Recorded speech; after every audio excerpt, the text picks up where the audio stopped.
Hello everyone, welcome সিহারান। হুগলি ডিস্ট্রিক্টে যে স্টাফ নার্সের বিভিন্ন ভ্যাকেন্সিগুলো পাবলিশড হয়েছিল, সেখানে যারা ফর্ম ফিল আপ করেছো তাদের ডকুমেন্ট ভেরিফিকেশনের জন্য ডেট দেওয়া হয়েছে।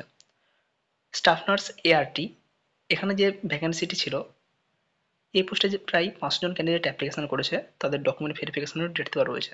তবে এমন এমন ডকুমেন্টের ডেট রয়েছে যেইগুলো অনেকেই যাবে না।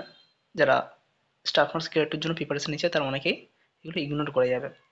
বাট যাদের নিয়ারেস্ট রয়েছে হুগলি, বাঁকুড়া বা নদিয়া, এই সমস্ত ডিস্ট্রিক্টের যারা ক্যান্ডিডেট রয়েছে তারা অবশ্যই এগুলো অ্যাটেন্ড করার চেষ্টা করবে।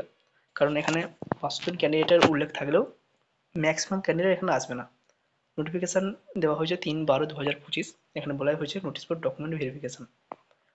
অনেকগুলো ভ্যাকেন্সি এখানে ছিল, প্রত্যেকটা ক্যান্ডিডেটেরই ডকুমেন্ট ভেরিফিকেশনের জন্য এখানে উল্লেখ করা হয়েছে। তো আমরা এখানে দেখিয়ে দেবো স্টাফ নার্স এআরটি যে ভ্যাকেন্সি রয়েছে সেখানে যারা অ্যাপ্লিকেশন করেছে তাদের লিস্ট।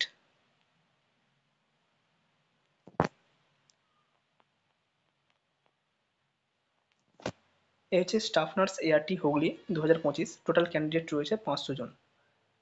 ভেরিফিকেশন হবে একদিনেই, 26/12/2025। শুধুমাত্র এই দিনেই ডকুমেন্ট ভেরিফিকেশন হবে। সকাল 10:30 থেকে ডকুমেন্ট ভেরিফিকেশন শুরু হয়ে যাবে। প্রথম 238 জনের ডকুমেন্ট ভেরিফিকেশন হবে সকাল 10:30 থেকে, এবং পরের 262 জনের ডকুমেন্ট ভেরিফিকেশন হবে দুপুর 1:30 থেকে। তো এখানে সমস্ত ক্যান্ডিডেটের লিস্ট রয়েছে, যাদের অ্যাপ্লিকেশন করেছে প্রত্যেক ক্যান্ডিডেটের এখানে অ্যাপ্লিকেশন আইডি দেওয়া রয়েছে। কারো যদি মনে হয় এটা ডাউনলোড করবে, আমি ডেসক্রিপশনে লিঙ্ক দিয়ে রাখছি, সেখান থেকে এটাকে ডাউনলোড করে নিতে পারো। এবং যাদের মনে হচ্ছে এখানে অ্যাটেন্ড করতে পারবে বা অ্যাটেন্ড করার ইচ্ছা রয়েছে তারা এখানে অবশ্যই ডকুমেন্ট ভেরিফিকেশনটা অ্যাটেন্ড করবে। এটা স্টাফ নার্স এআরটির ক্ষেত্রে আছে। আরও টেকনিশিয়ান, বিভিন্ন পোস্টে যে এসটিএলএস বিভিন্ন ভ্যাকেন্সিগুলো ছিল প্রত্যেকটারই ডকুমেন্ট ভেরিফিকেশনের ডেট দেওয়া রয়েছে।